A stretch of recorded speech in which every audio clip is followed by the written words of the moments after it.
අයබෝවන් අපි දැන් බ්ලවුස් එක කපා ගත්තනේ. අපි අද බ්ලවුස් එක මහමු. මොකද මේ බ්ලවුස් එක අපිට ඕනේ වෙන්නේ ගවුම් මහද්දී ඊට පස්සේ වෙනත් උඩ ඇඳුම් මහද්දී මේ මූලික දැනුම කියන එක ගොඩක් වැදගත් වෙනවා. ඒක නිසා පුරුදු වෙන්නත් එක්ක මේ බ්ලවුස් එක මහන්න. මහද්දී ඔයාලට මම කිව්වා වගේ අත ටිකක් කොටස අරගන්න. බ්ලවුස් එකේ උස ගොඩක් දාගන්න එපා. ඔයාලට ගැළපෙන විදිහට හදාගෙන මහ ගන්න. මට ඕනන්නේ ඩාට් ටික ලකුණු කරන එකයි කරක් ලකුණු කරන එකයි. මේ මූලික දැනුම දෙන්න තමයි මම මේකෙන් බලාපොරොත්තු වෙන්නේ. අපි එහෙනම් බ්ලවුස් එක මහමු. අපි බලමු ඉස්සරලාම ඩාට් එක මහගන්නේ කොහොමද කියලා.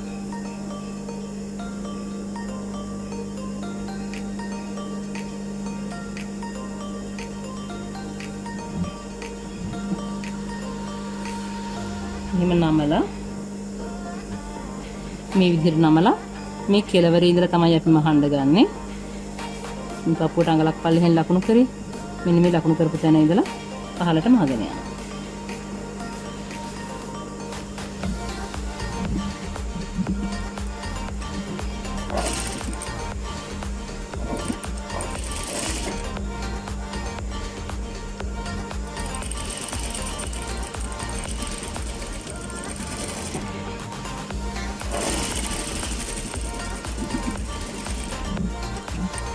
මේ විදිහට කොටස් හතරෙම ඩාට් ටික මහ ගන්නවා.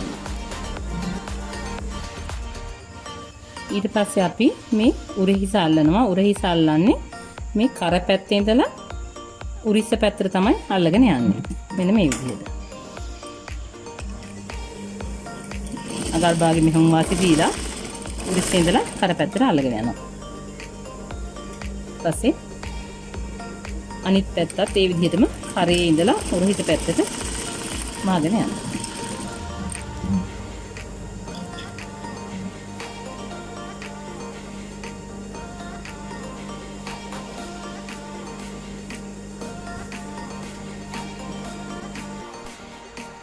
අපි ඊට පස්සේ මේ කර පේසිම මූට්ටු කරගන්නවා. කර පේසිම මූට්ටු කරගන්න මේ පිටිපස්සේ පේසිමට ඉස්සරහා කර තියලා මෙහෙම කර පැත්තේ ඉඳලා උරිස්ස පැත්තට තමයි එකත් අඟල් භාගයක් අහු වෙන විදිහට මූට්ටු කරන්නේ. ඒ විදිහට පිටිපස්සේ කරට ඉස්සරහා කර පේසිම දෙකම අල්ලනවා.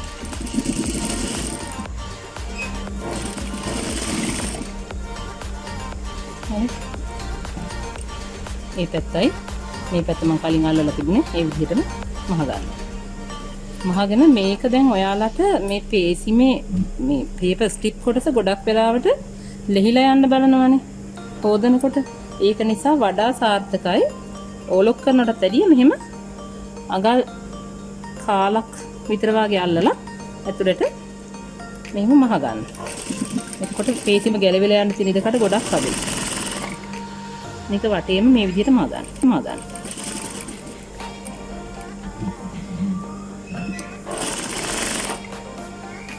ඒ මහනකොට මේ පේසිමේ මූට්ටුව පිටිපස්සේ කර පැත්තට හැරෙන විදිහට මහ ගන්න.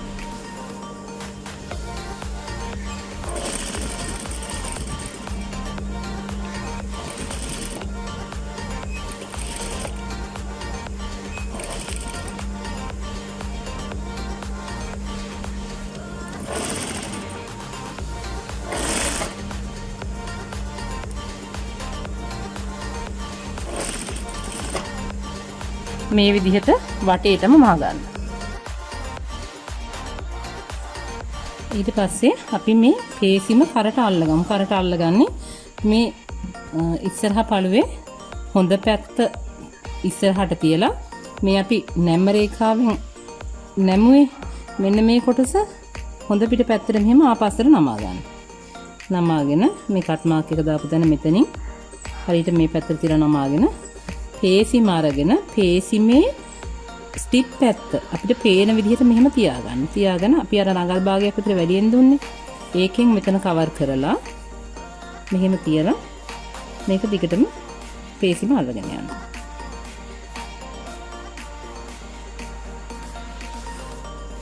පේසිම අල්ලනකොට අඟල් කාලකට වඩා අල්ලන්න එපා.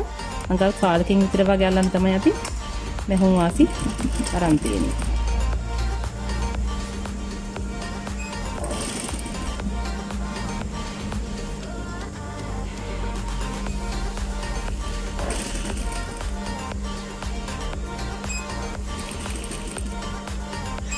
මේ මුල්ල මහනකොට මෙතනින් ඉදි කට්ට ගහලා නවත්තන්න. නවත්තලා ඉවරලා මෙහෙම හරව ගන්න.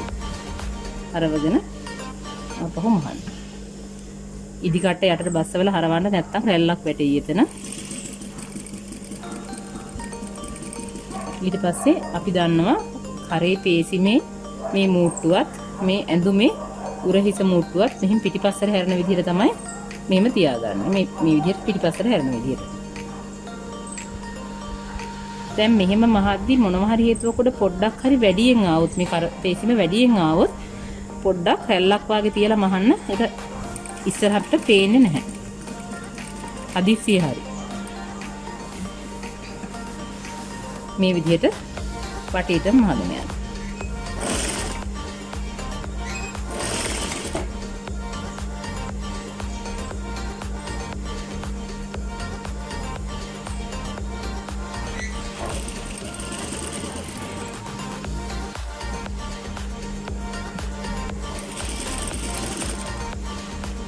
ආයෙත් අර කලින් පටන් ගත්ත විදිහටම මේ හොඳ පිට පැත්තට නැම්බ රේඛාවෙන් නමලා මේ කොට අරගෙන පේසිමේ මෙතනින් මේ ටික කවර් කරලා මෙහෙම මේ විදිහට මේක මහල ඉවර කරගන්න. ඊට පස්සේ අපි මේක පේසිම අනිත් පැත්ත හරවන්න ඉස්සරලා ඔයාලට පේනවා මේ මුළු තියෙන දැන් මේ මුළු තියෙන තැන් වලින් නූල කැපෙන්නේ නැති වෙන්න කට් මාක් දාගන්න කෙලවරටම. නූල කැපෙන්නේ නැති වෙන්න කට් මාක් දාන්නේ. නූල කැපුණොත් අපිට හරවනකොට සිදුරු වෙනවනේ. ඒක නිසා නූල ළඟටම කට් මාක් දැම්මේ නැත්තම් ඒත් හරවද්දි හැල්ලක් වැටෙනවා. ඒක හින්දා හරියටම නූල ළඟටම මෙහෙම කට් මාක් දාගන්න. ඊට පස්සේ මේ රවුම් තැන් වෙලා වගේ තියෙන තැන් වලුත් පොඩ්ඩක් කට් මාක් දාගන්න.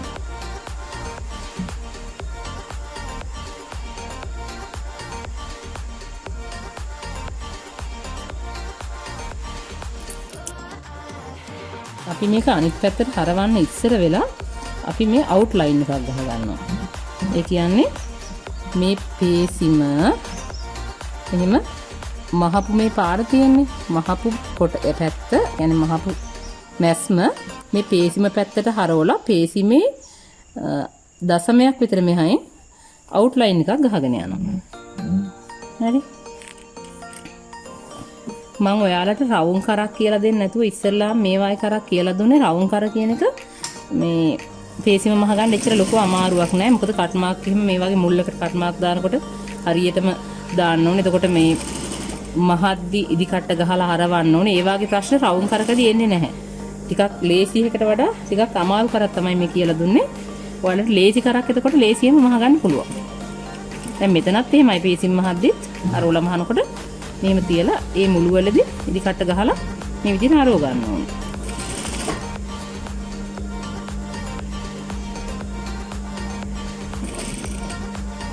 හොඳට පේසිම මෙහෙම ඇදෙන්න ඕනේ.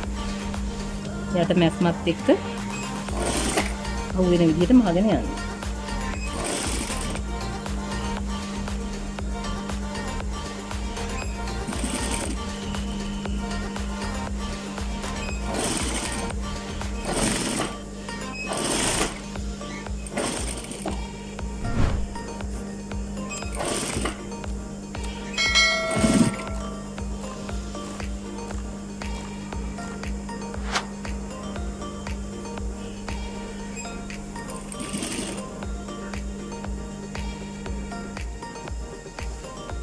අපි දැන් පේසිම අනිත් පිට හරවලා මහ ගත්තා මේ විදිහට.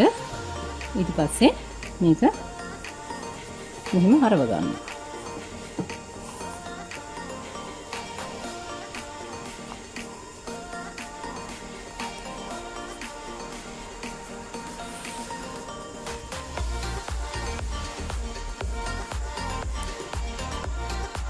ඔන්න අපි කර වට මහලා ඉවරයි. ඊට පස්සේ මේක හොඳට තියලා මේ අයින වටේට අයින් කරගන්න. ඊට පස්සේ අපි බලමු කොහොමද අත අල්ලන්නේ කියලා. අපි අත අල්ලන්න ඉස්සෙල්ලා අපේ වාටිය මහගෙන යමු. අත් දෙකේම මේ විදිහට වාටිය මහගන්න.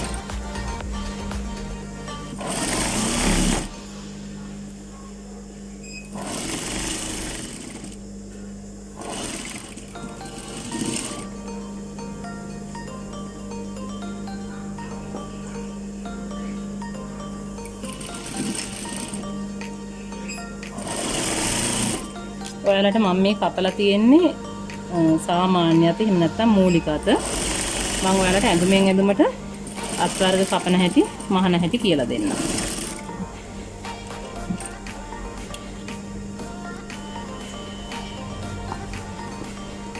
ඊට පස්සේ අපි බලමු කොහොමද මේ උරහිසට අත්කටට අතක් අල්ලන්නේ කියලා. අත්කටට අතක් අල්ලන්නේ අපි මේ කිහිලි කට තියෙන්නේ.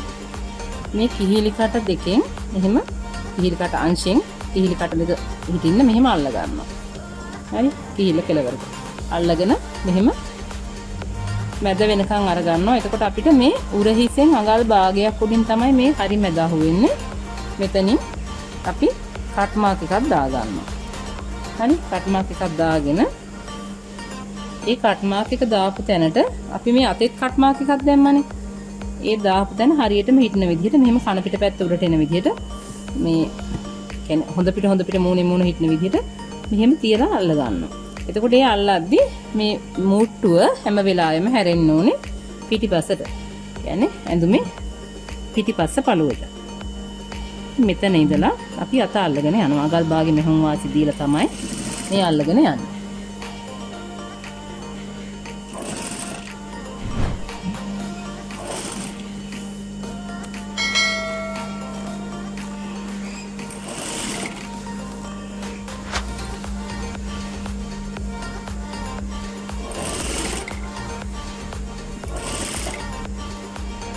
ඔන්න මම දැන් කීවා නේද ඔයාලට සමහර අයගේ අත අල්ලනකොට උඩිස්සට සාපේක්ෂව පපුවට තියෙන විදිහ අනුව සමහරුන්ට අත ඉතුරු වෙනවා සමහරුන්ට අත මදි වෙනවා කියලා. ඔන්න දැන් මෙතනදී අත ඉතුරු වුණා. මම මේක ගානටම හරියටම කපන්න තිබුණේ කැපුවේ නැත්නම් මේක ඔයගලන්ට පෙන්වන්න ඕන නිසා.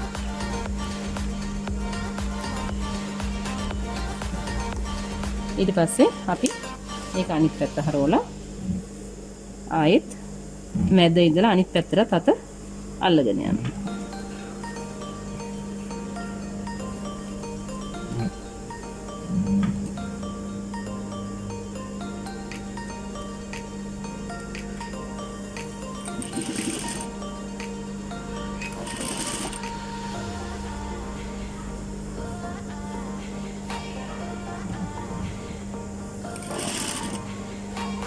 මේ අත අල්ලද්දි අත ඇදලා අල්ලන්න එපා.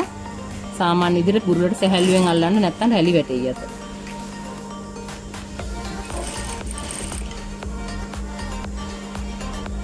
අපිට දැන් මේ අතේ ඉතුරු වෙන කොටස කපලා දාන්න පුළුවන් ගැටලුවක් නැහැ. හැබැයි අපිට අත මදි වුණොත් එහෙම කැල්ලක් මුට්ටු කරන්න බෑනේ. ඒක නිසා තමයි මම කිව්වේ මේක මැනලා ගන්න. එතකොට ඔයාලට හරිම ගාන ගන්න පුළුවන්.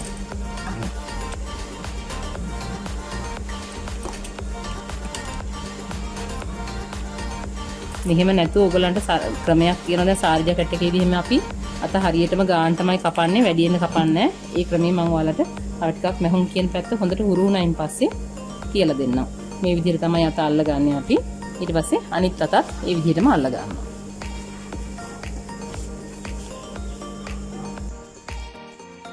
අපිට දැන් අතේ වැඩි කොටස කපනකොට අපිට මේ හරියෙන් කපන්න බෑ. මොකද අපි මේ වාටි අරන් තියෙන මැනලා නියම ප්‍රමාණනේ. ඒක නිසා මේ වැඩි ටික පොඩ්ඩක් ෂේප් වෙන විදිහට මෙහෙම කපලා දානවා පල්ලෙහාටම නැතුව. හරි අනිත් අතත් ඒ විදිහටමයි. එහෙම කරලා අපි අංශ දෙක මුට්ටු කරනවා. ඒ කියන්නේ මේ අතේ කෙලවරින් පටන් අරගෙන මේ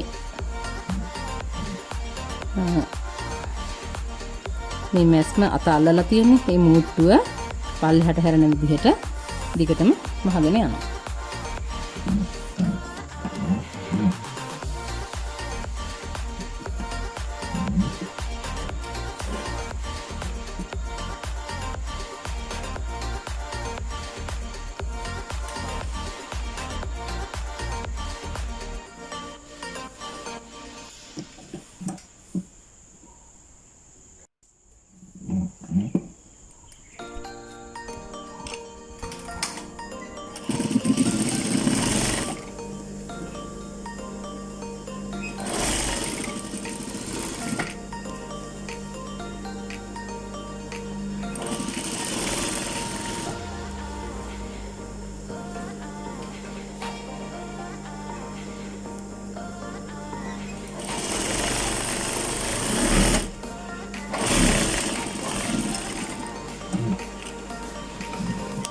ඒ විදිහටම අනිත් අංශෙත් මූට්ටු කරගන්නවා.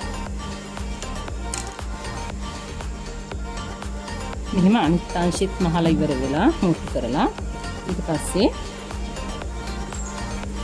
මේ නැම්ම රේඛාවෙන් නමලා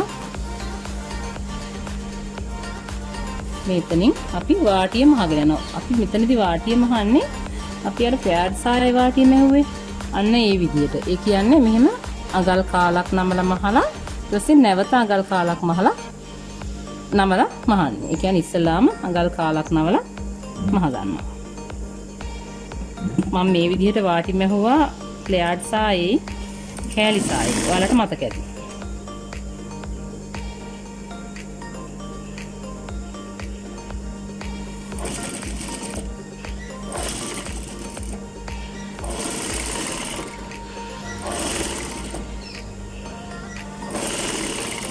මෙතනදිත් අපි මේ අංශ මුට්ටුව හරවන්නේ පිටිපස්සට.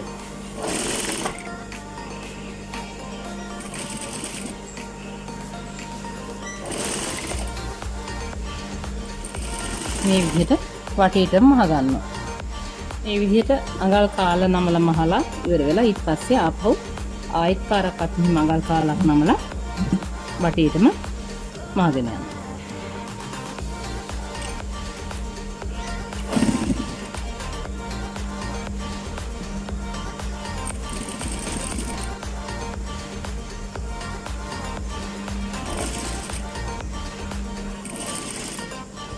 මේ විදිහට මැහුවහම මෙතන පොඩ්ඩක්වත් හැලි වැටෙන්නේ නැති වෙන්න වාටිය මහ ගන්න පුළුවන්.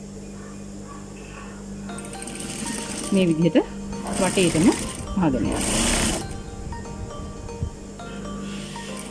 මේ විදිහට ඔන්න වටේටම අපි මහගත්තා.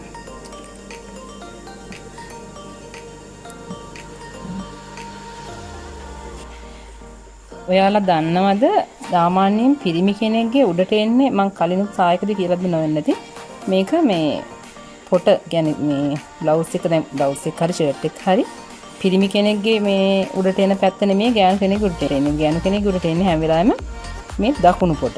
ඒ කියන්නේ බොත්තම් කාසම හෙන්න ඕනේ මේ දකුණු පැත්තට. පිරිමි කෙනෙක්ගේ ෂර්ට් එකකදී නම් අපි බොත්තම් කාසම හන්නේ වම් පැත්තට. හරි? එතකොට එහෙනම් මේක අපි බොත්තම් අල්ලලා බොත්තම් කාස මහ ගන්න ඕනේ. ඔයාලට මැෂින් වලින් සමහරලාට මේ සික්සැක් මැෂින් වගේ තියෙනවා නම් ලේසියෙන් බොත්තම් කාස මහ ගන්න පුළුවන්. එහෙම නැත්නම් අතේ බොත්තම් කාස මහන්නේ මේ බ්ලැන්කට් මැස්ම තියෙන්නේ. බ්ලැන්කට් මැස්මට මම ඔයාලට චුට්ටක් කියලා දෙන්නම්. මොකද නොදන්න අය ඇති සික්සැක් මැෂින් නැති අය ඇති. නැත්නම් බ්ලවුස් එක මහලා බොත්තම් කාස මහ ගන්න බැරි වුණොත් අදින්න බැරි වෙනවනේ බොත්තම් ටික අල්ලලා. බටන් ටිකට කාස ටික මහන විදිහ එක කාසයක් මහලා මම ඔයාලට කියලා දෙන්න. අපි බොත්තම් කාසයක් මහනකොට දැන් මේ නැම්ම රේඛාව නම් එතන ඉඳලා අඟල් භාගයක් ඇතුලෙන් තමයි මහන්නේ. අපි අතේ මහනකොට බොත්තම් කාසේ මෙහෙම නැම්ම රේඛාවෙන් නැම්ම රේඛාවට අඟල් භාගයක් මහෙන් නමලා කාස විවරය කපා ගන්නවා. ඒ කියන්නේ අපි අල්ලන බොත්තමේ ප්‍රමාණයට විවරය කපා ගන්නවා. කපාගෙන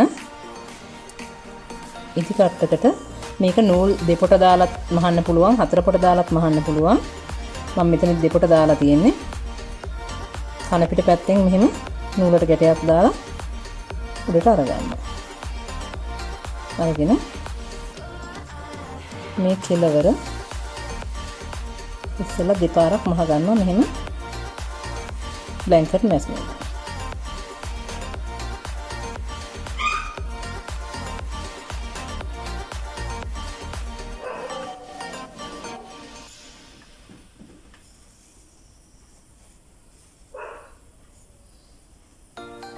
එතන ඉඳලා මේ විවරය ඇතුලෙන් එහෙම පිටින් ඉදිකට විවරය ඇතුලෙන් කොහොම ඉදිකට ගහලා ඊට පස්සේ ඔයාට බොත්තම් කාසේ අවශ්‍ය ප්‍රමාණයට අවශ්‍ය පළලට මහ ගන්නවා. එහෙනම් හැම වෙලාවෙම මේ නූල මෙහෙම ඉදිකට පටලලා තමයි මහන්නේ.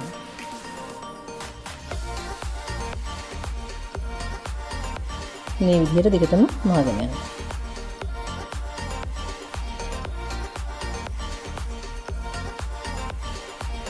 එකම ගානට මහ ගන්න.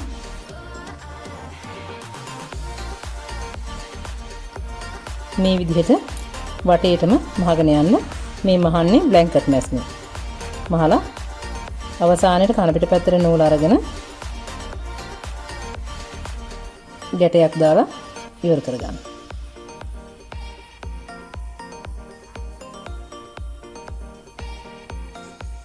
මෙන්න මේ විදිහට බොත්තම් කාසේ මහලි ඉවර කරගන්න. අපි දැන් බ්ලවුස් එක මැහුවා. ඔයාලත් මේ බ්ලවුස් එක කපලා මහන්න මේ විදිහට. මොකද මේක මූලික දැනුමට හරිම වැදගත්. අපි ඊළඟට බලමු ලස්සනට ගවුමක් මහගන්නේ කොහොමද කියලා.